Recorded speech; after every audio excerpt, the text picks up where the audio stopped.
The BMW slammed into the guardrail at 70 miles per hour, metal screaming against metal, glass shattering like 1,000 falling stars. Inside, a man in a blood-soaked Armani suit struggled with his seatbelt, vision blurring, knowing he had minutes, maybe seconds, before the car caught fire or the people who'd run him off the road came back to finish the job. Then, through the rain-streaked window, he saw her. A girl in a coffee shop uniform, running toward the wreckage with a fire extinguisher she could barely carry, her face set with determination that belied her small frame. "Get away!" he tried to shout, but his voice came out as a whisper. "They'll kill you too." She didn't listen. She never did. 24 hours ago, Olivia Matthews had been a nobody, a waitress barely making rent in Seattle. In 24 hours, she'd be on the cover of every newspaper in America as the woman who saved billionaire tech mogul Nathaniel Cross. But right now, in this moment, she was just a girl trying to save a stranger's life. And everything was about to change. Olivia Matthews had exactly $47.23 in her checking account, 3 days until rent was due, and a hole in her left sneaker that let in water every time it rained. Which, considering this was Seattle in November, meant pretty much always. At 25, this wasn't where she'd imagined her life would be. She'd had dreams once, college, maybe art school, definitely something more than serving coffee to tech bros who left 5% tips and thought they were being generous. But life had other plans. Her mother's cancer treatment had drained their savings. Then her father's death in a construction accident had left them with nothing but medical debt and funeral expenses. Olivia had dropped out of community college in her second year to work full-time, helping her mother through chemo, through remission, through the terrifying months of waiting to see if it would come back. It hadn't, thank God. Her mother was healthy now, living in a small apartment in Tacoma that Olivia helped pay for, working part-time at a library and finally getting to enjoy life after years of just surviving. Which meant Olivia could focus on her own survival now. Hence the 3 jobs. Morning shift at Common Grounds Coffee from 5 a.m. to 1 p.m. Afternoon shifts twice a week at the Evergreen Public Library. Evening shifts Friday through Sunday at Antonio's Pizzeria. Between them all, she almost made enough to cover rent, utilities, her mother's supplemental insurance, and the mountain of debt that seemed to grow no matter how much she paid. She was exhausted. Always exhausted. But she was surviving, and in its own way, that was enough. Olivia. Table 6 needs a refill. Marcus, her manager at Common Grounds, called from behind the counter. He was a good guy, let her take home the day-old pastries, never complained when she occasionally showed up late after working until 2 a.m. at the pizzeria. On it. Olivia grabbed the coffee pot and headed to table 6, where a man in expensive running gear was typing furiously on a laptop while completely ignoring his now cold latte. Tech worker. Definitely. The coffee shop was in the heart of Seattle's tech district, which meant 80% of their customers were programmers, designers, or startup founders who treated the place like their personal office and bought one coffee that they'd nurse for 4 hours while using the Wi-Fi. "Would you like a warm-up?" Olivia asked with her customer service smile, bright, friendly, completely fake. The man looked up, slightly annoyed at the interruption. "Yeah, sure. And another shot of espresso." "Coming right up." She refilled his cup, made a note about the espresso shot, and moved to the next table. This was her life. This monotonous, exhausting, barely making it life. And she'd accepted it. You didn't always get what you wanted. Sometimes you just did what you had to do. The lunch rush was brutal. By noon, every table was full, the line stretched to the door, and Olivia's feet were screaming in her worn sneakers. She'd been on them for 7 hours straight, barely had time to eat the granola bar she'd shoved in her apron pocket at 9 a.m. "Olivia, can you cover the register?" "Sarah's on her break," Marcus called. She nodded, wiping down her hands and moving behind the counter. Register duty was actually easier than table service, At least you could stand in one place instead of running back and forth constantly. "Welcome to Common Grounds. What can I get you?" she asked the next customer on autopilot. "Large black coffee and a scone, please." The woman, a lawyer by the look of her expensive suit, was already pulling out her phone. "That'll be $8.75. The woman tapped her card without looking up. Olivia handed over the receipt and moved to the next customer. This was the rhythm of her days. Different faces, same orders, same small talk, same exhaustion. She'd become so good at it she could do it in her sleep. Sometimes she wondered if she actually was asleep, if this was all just one long dream and she'd wake up in her dorm room at community college. Her mother healthy, her father alive, her future still full of possibility. But no. This was real. This was her life. At 12:47 p.m., her phone buzzed with a text from her mother. * doctor appointment went well. Cancer markers still normal. Love you, sweetie. *. Olivia felt the familiar flood of relief mixed with guilt. Relief that her mother was healthy. Guilt that she felt relieved, as if she'd been waiting for the other shoe to drop, expecting the cancer to come back. * Love you too, Mom. That's wonderful news. * she texted back. Olivia, you okay? Marcus touched her shoulder gently. She realized she'd been standing still, staring at her phone, tears threatening at the corners of her eyes. Yeah, sorry. Good news from my mom. Take 5 minutes in the back. Catch your breath. I'm fine, really. 5 minutes. That's an order. Olivia went to the small break room in the back, sat on the ancient couch that probably violated several health codes, and let herself breathe. Just breathe. Her mother was okay. That was all that mattered. When she returned to the floor at 12:52, the lunch rush was finally dying down. Just 20 more minutes until her shift ended, then she could go home, take a nap before her library shift at 3 p.m. At 12:58, the rain started.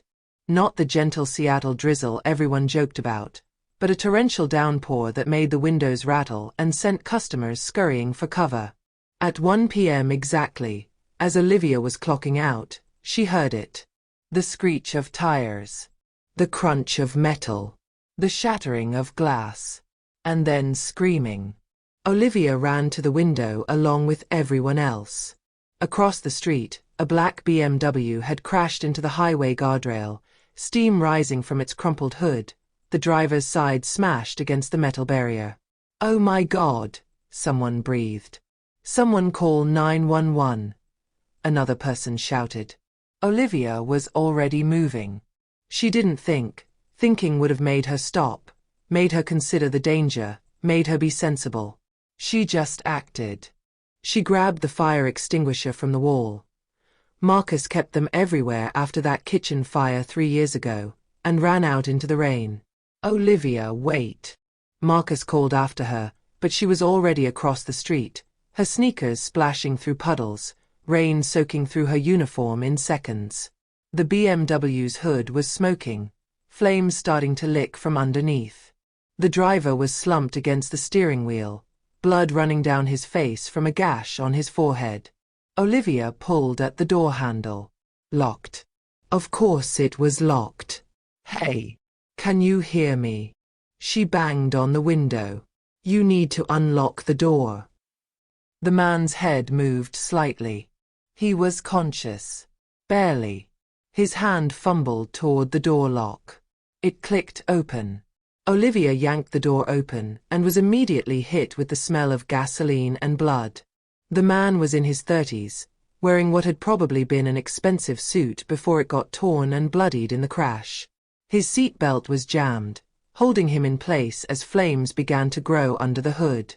"I can't get it off," he mumbled, his words slurred, probably concussed. Olivia pulled at the seatbelt. Stuck. Completely jammed. The flames were growing. "Hold on, just hold on," she muttered, looking around frantically. She needed something sharp, something to cut through the belt. The man's hand weakly gestured to his pocket. Knife. Pocket. She reached into his suit jacket pocket and found a small but sharp pocket knife. Thank God. Olivia started sawing through the seatbelt as fast as she could, very aware that the flames were now visible through the hood, that gasoline was dripping onto the hot engine, that they had maybe 30 seconds before this whole thing exploded. The seatbelt finally gave way. She grabbed the man under his arms and pulled, using all her strength to haul him out of the car. He was heavy, at least 180 pounds of deadweight, but adrenaline gave her power she didn't normally have. They made it about 15 feet from the car when it exploded. The force of the blast knocked them both to the ground. Olivia covered the man's body with her own instinctively, feeling the heat wash over them, hearing debris rain down around them. Then silence, except for the crackling of flames and the falling rain. "Are you okay?" Olivia gasped, checking the man for new injuries. "Can you hear me?" His eyes opened, grey, she noticed absently, a striking grey, and focused on her face. "You saved my life," he whispered. "Just stay still. Ambulance is coming." She could hear sirens in the distance now. "They'll come back," he said urgently, grabbing her wrist with surprising strength. "The men who ran me off. They'll come back to finish." Who ran you off the road?" But his eyes were closing, consciousness fading. "Hey, stay with me." Olivia patted his cheek. "Stay awake." The paramedics arrived then, professional and efficient, taking over the situation. Someone wrapped a blanket around Olivia's shoulders, when had she started shivering, and guided her away from the wreckage. The police took her statement. It was all a blur. Yes, she'd seen the car crash. No, she hadn't seen any other vehicles. Yes, she'd pulled the man from the car. Yes, she was okay, just a few scrapes and bruises. "Do you know who that is?" one of the police officers asked her as they loaded the man into the ambulance. "No, should I?" The officer looked at her strangely. "That's Nathaniel Cross, the billionaire. He owns Crosstech Industries." Olivia stared. She'd heard the name, of course. Crosstech was one of the biggest tech companies in Seattle, maybe in the country, worth billions. And she'd just pulled its CEO from a burning car. "Oh," was all she could manage. "You saved a very important man's life today, miss," the officer said.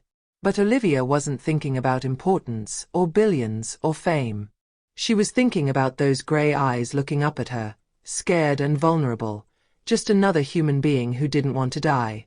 "I just helped someone who needed help," she said quietly.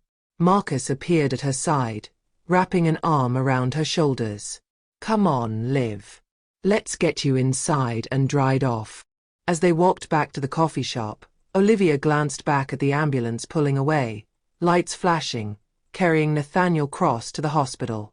She had no idea that this moment, this one act of instinctive kindness, had just changed the trajectory of her entire life. Olivia didn't make it to her library shift that afternoon. By the time the police finished taking her statement, the adrenaline had worn off, and she was shaking so hard she could barely stand. Marcus sent her home in an Uber, his treat, he insisted, with strict orders to take the next day off and rest. Her apartment was a studio in the less desirable part of Capitol Hill, 400 square feet of cramped living space that cost $1,200 a month, which was actually cheap by Seattle standards. The building was old, with radiator heating that was either too hot or too cold, thin walls that let her hear every argument from the couple next door, and a shower that only gave 3 minutes of hot water before switching to ice cold. But it was hers. Or at least, it was hers as long as she could keep paying rent. Olivia peeled off her soaked uniform, took the world's fastest hot shower before the water turned frigid, and collapsed onto her futon in her bathrobe. Her whole body ached. Her hands were scraped raw from pulling at the seatbelt and dragging Nathaniel Cross from the wreckage. Her knees were bruised from hitting the pavement when the car exploded. She was lucky to be alive. They both were. Her phone had 17 missed calls. 3 from her mother, 6 from numbers she didn't recognize, and 8 from reporters somehow already had her number. There were also 43 text messages, mostly from people she barely knew congratulating her on being a hero. How had word spread so fast? Olivia turned on her ancient TV and immediately saw her own face on the news. 23-year-old waitress Olivia Matthews saved Crosstech CEO Nathaniel Cross from his burning vehicle following what police are calling a suspicious accident on Interstate 5 this afternoon. Ms. Matthews, who works at Common Grounds coffee shop, risked her life to pull Mr. Cross from the wreckage just seconds before the vehicle exploded. The footage showed the burning BMW, the ambulance, and, God, a grainy camera phone video of her actually pulling Nathaniel from the car. Someone had filmed the whole thing. Mr. Cross is currently in stable condition at Seattle General Hospital. Representatives from Crosstech Industries released a statement saying they are profoundly grateful to Ms. Matthews for her extraordinary courage and selfless heroism. Police are investigating whether this was truly an accident or something more sinister, as Mr. Cross reportedly told first responders that he was run off the road by unknown assailants. Olivia turned off the TV, her mind spinning. A billionaire. She'd saved a billionaire. And someone had tried to kill him. What had she gotten herself into? Her phone rang again. Another unknown number. She let it go to voicemail. Then a text from her mother. Olivia Marie Matthews. Why am I seeing you on the news? Call me immediately. Olivia called. Oh, thank God, her mother answered immediately. Are you okay? They said there was an explosion. I'm fine, Mom. Really? Just some scrapes and bruises. You pulled someone from a burning car. Olivia, that's incredibly dangerous. You could have been killed. But I wasn't. And neither was he. They're saying he's a billionaire. Is that true? Apparently. I didn't know at the time. He was just someone who needed help. Her mother was quiet for a moment. You've always had such a good heart, sweetie. Ever since you were little, always helping people, always trying to fix things. I'm proud of you. Terrified, but proud. Tears pricked at Olivia's eyes. Thanks, Mom. But promise me you'll be careful. If this man was really run off the road deliberately, whoever did it might come after you too. Mom, that's paranoid. Is it? You're a witness. You were there. Her mother's voice was firm. Promise me you'll be careful. Lock your doors. Maybe stay with a friend for a few days. I promise, Olivia said, though she had no intention of imposing on her few friends, most of whom had roommates and barely enough space for themselves. After she hung up, Olivia made herself a cup of instant ramen, dinner of champions, and tried to process what had happened. In the span of 2 hours, she'd gone from invisible waitress to local hero, her face on every news channel, strangers calling and texting. It was overwhelming. She didn't want this attention. She just wanted to go back to her normal, quiet, invisible life. Her phone buzzed with a text from an unknown number. Ms. Matthews. This is Jennifer Chen, Mr. Cross's executive assistant. Mr. Cross wanted me to reach out and thank you for your incredible bravery today. He would like to speak with you personally once he's recovered. Would you be available for a meeting at the hospital tomorrow afternoon? We can send a car for you. Olivia stared at the message. The billionaire wanted to meet her. She should say no. She should delete the message and try to forget this whole thing ever happened. Go back to her 3 jobs and her paycheck-to-paycheck existence and her simple, anonymous life. But something made her hesitate. Curiosity, maybe. Or the memory of those grey eyes looking up at her with gratitude and something else she couldn't quite name. She typed, I have work tomorrow until 1 p.m. I could meet him after that. Asterisk. The response came back immediately. Asterisk perfect. A car will pick you up from your apartment at 1:30 p.m. Address. Asterisk. Olivia sent her address, then immediately wondered if that was a stupid thing to do. But if Crosstech was legitimate, and they were one of the biggest companies in the world, so presumably they were, then it should be fine. Besides, what was the worst that could happen? She'd regret that thought later. That night, Olivia barely slept. Every sound in the building made her jump. Every car that passed on the street outside made her think of the BMW crashing, the flames, the explosion. Her mother's words kept echoing. Whoever did it might come after you too. It was paranoid. It had to be. Why would anyone care about her? She was nobody. Just a witness who'd seen nothing useful. The crash was already over when she got there. Still, she double-checked the locks on her door and windows before finally falling into fitful sleep around 3 a.m. She dreamed of grey eyes and burning cars and hands reaching out for help she couldn't quite provide. The car that picked up Olivia at 1:30 p.m. was a Mercedes S-Class worth more than she'd earn in 5 years. The driver, a professional in a black suit, opened the door for her with a polite, "Ms. Matthews." Olivia, wearing her least worn pair of jeans and a sweater that only had one small hole in the sleeve, felt completely out of place. The hospital was Seattle General, one of the best in the city. But instead of taking her to a regular hospital room, the driver escorted her to a private wing she didn't even know existed, the kind of place where celebrities and billionaires went for complete privacy and luxury care. A security guard checked her ID at the entrance. Then Jennifer Chen, the executive assistant who'd texted her, met her in the hallway. Jennifer was about 35, perfectly put together in a designer pantsuit, her hair in a sleek bun, her handshake firm and professional.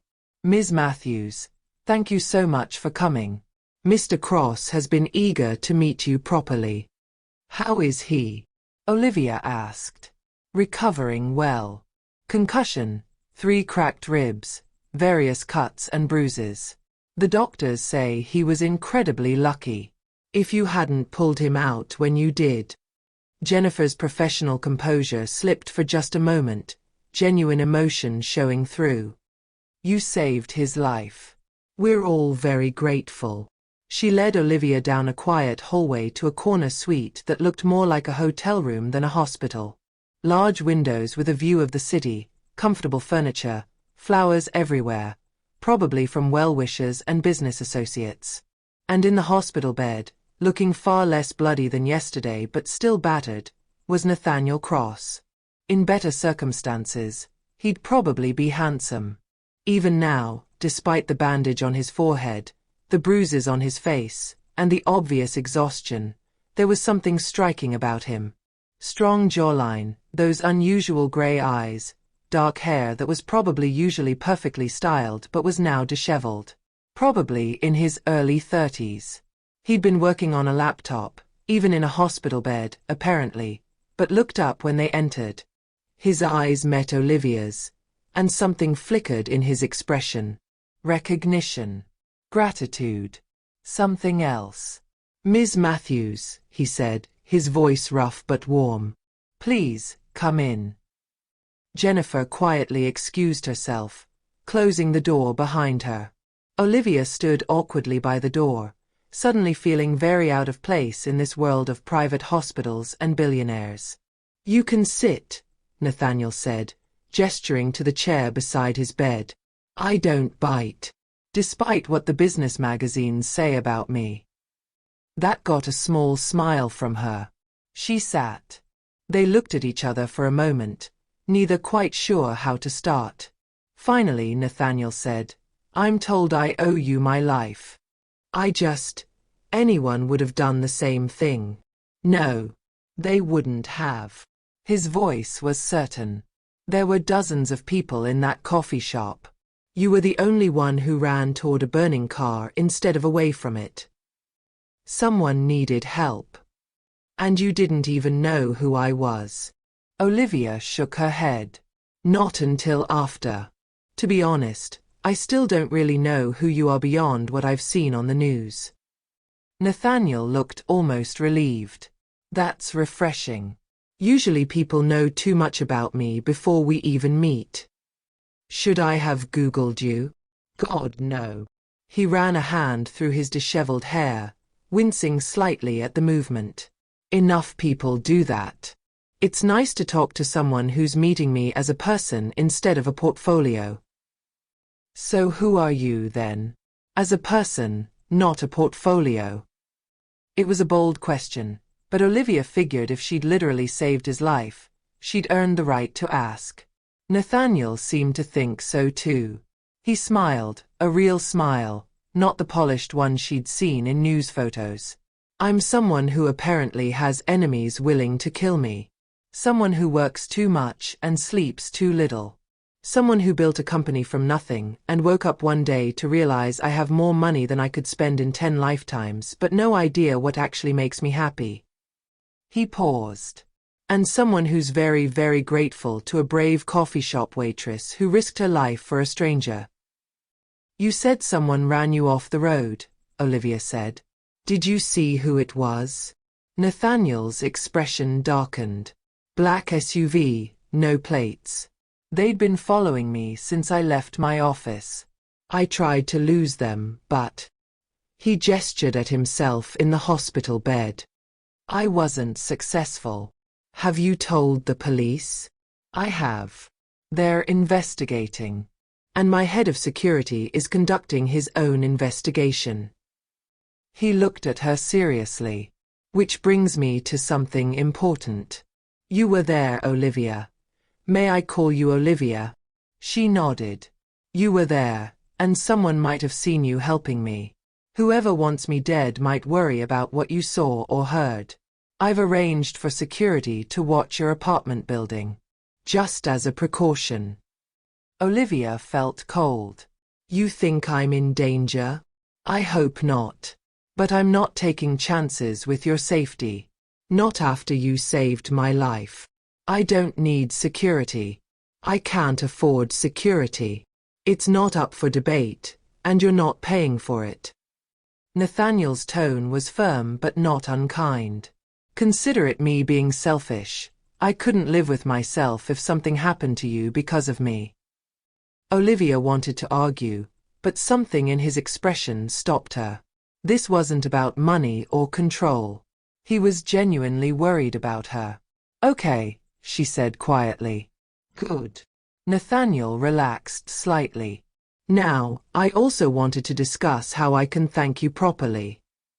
You don't need to thank me. Yes, I do. You saved my life, Olivia.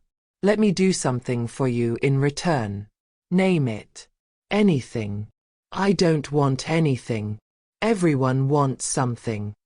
It wasn't cynical, just matter of fact. Olivia trailed off, then figured honesty was the best approach. I just want to go back to my normal life. I don't like all this attention. I don't want to be on the news or have reporters calling me. I just want to be invisible again. Nathaniel studied her for a long moment. You're serious? Of course I'm serious. Most people in your position would be asking for money. A job. Connections. Something to leverage this situation. I'm not most people. No, he said softly. You're definitely not. There was something in the way he looked at her that made Olivia's breath catch. Not pity. Not gratitude. Something else. Something that made her very aware that they were alone in this room, that he was attractive despite the injuries, that there was an intensity in his gaze she'd never experienced before. At least let me cover your medical expenses, Nathaniel said. I saw the paramedics treating your hands. And you must have injuries from the explosion. Just some scrapes and bruises. Nothing serious. Still, please, let me do this one thing. Olivia wanted to refuse. But the truth was, even a trip to urgent care would put a dent in her already strained budget. Pride was a luxury she couldn't afford. Okay, she said. Thank you. And if you ever need anything at all, please call Jennifer. She'll make sure you can reach me directly." He pulled out a business card from the bedside table and handed it to her. "I mean it, Olivia. Day or night. If you need help, I want to know." Olivia took the card, feeling its expensive weight.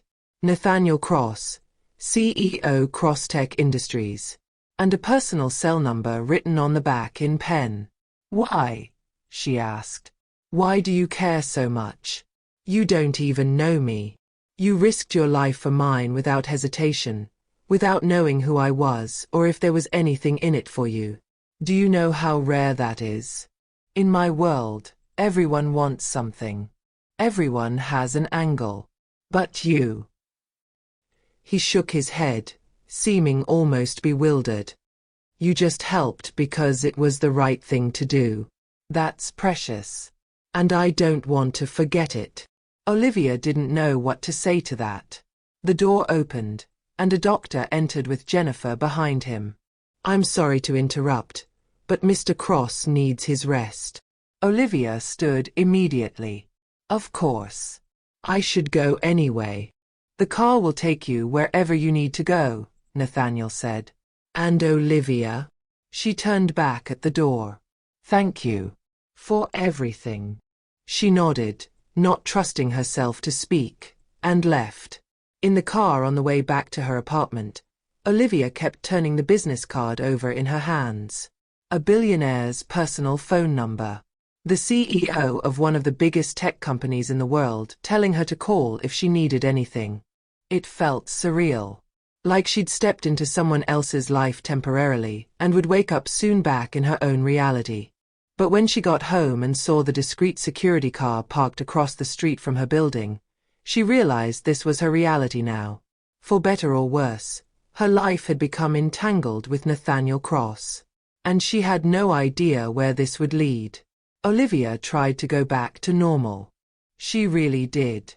She went back to work at Common Grounds, endured the constant questions from customers and co-workers about what it was like, and was he really that handsome in person, and pretended that nothing had changed. But everything had changed. For one thing, reporters wouldn't leave her alone. They camped outside her apartment building. They called her constantly. One particularly aggressive journalist from a tech magazine actually followed her to work and tried to interview her while she was taking orders. Marcus banned him from the shop and threatened to call the police if any more reporters harassed his staff. For another thing, the security car Nathaniel had arranged was always there. Different vehicles, different guards, but always watching. It should have felt intrusive, but actually, it felt safe. Especially when she worked late shifts at the pizzeria and had to walk home alone. The most unsettling change, though, was how people treated her now. Customers who'd never bothered to learn her name suddenly wanted to chat, to be her friend, to get her number, in case you need anything. The pizzeria owner offered her more shifts, at reduced pay.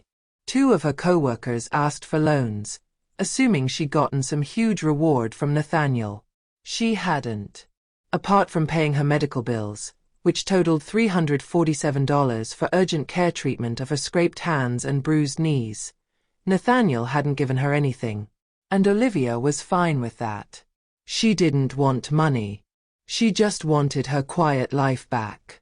But quiet was apparently no longer an option. 5 days after the accident, Jennifer Chen called her. "Ms. Matthews, I hope I'm not disturbing you. Mr. Cross wanted me to reach out. He's being discharged from the hospital tomorrow and wondered if you'd join him for lunch.